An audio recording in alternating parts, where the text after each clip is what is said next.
Well, let's get you more analysis on that global risks report from the World Economic Forum.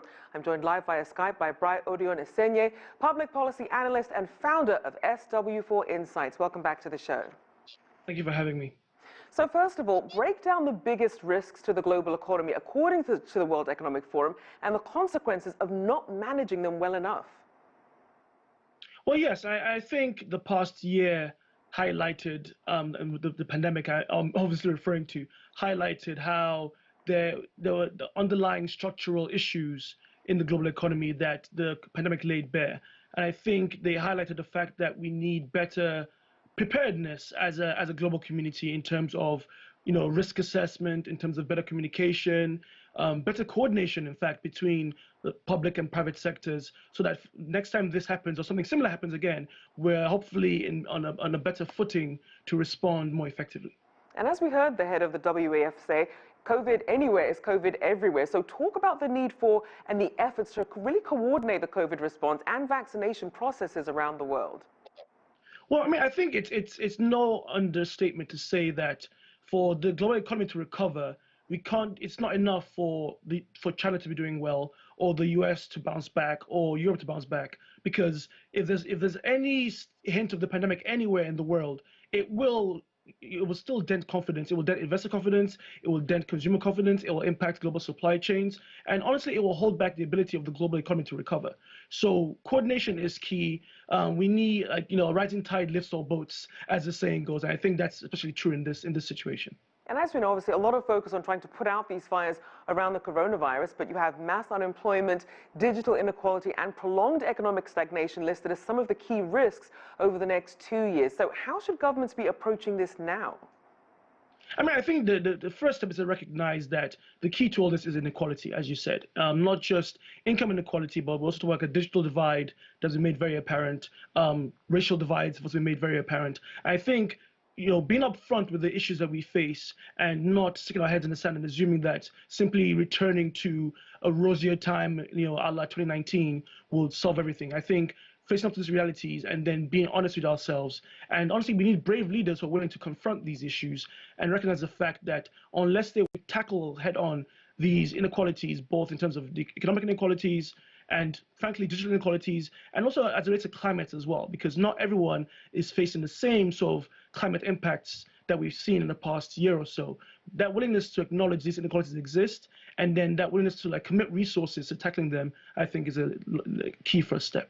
And as you mentioned, leadership, obviously this data is coming out as Joe Biden is taking over as president of the US, the world's largest economy. So which elections or political shifts are you watching this year? And how will those potential changes affect efforts to address these global risks? Well, I mean, I think you touched on a big one, which is, President-elect Biden, he assumes the mantle, shall we say, as leader of the free world tomorrow.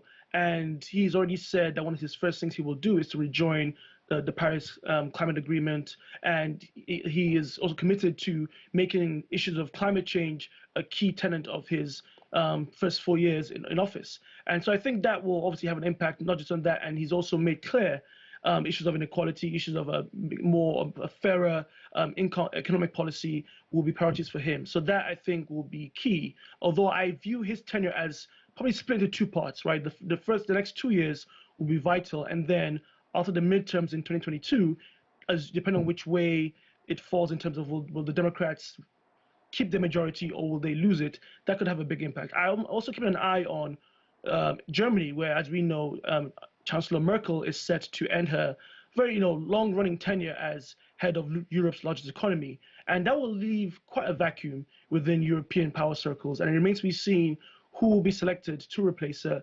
Will they have the same level of expertise, and frankly, will they command the same level of respect that Merkel has commanded over the past 15, 16 years at the top of Germany's government? So I think that will be key as well, because if that vacuum is not filled effectively, then that could pose some problems both geopolitically and economically as well.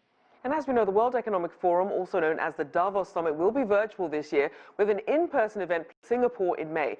Now, China's President Xi Jinping, Indian Prime Minister Narendra Modi, of course, German Chancellor Angela Merkel, as you just mentioned, are among those expected to attend virtually. What can we expect in terms of themes and really the sense of urgency for this year's Davos Summit?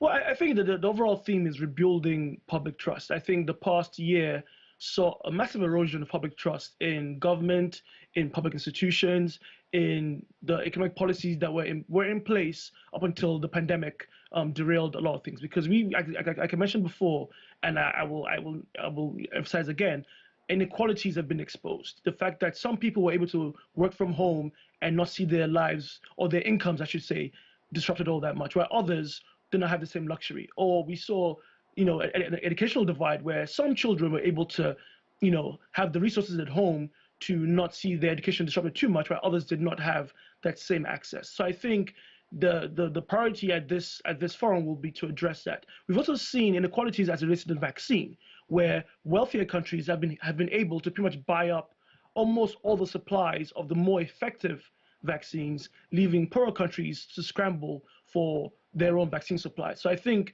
the issue of inequality will be top of the agenda and something that all sides need to come to the table to address. All right, always great to have your insights. Brai Odion-Esene there, public policy analyst and founder of SW4 Insights.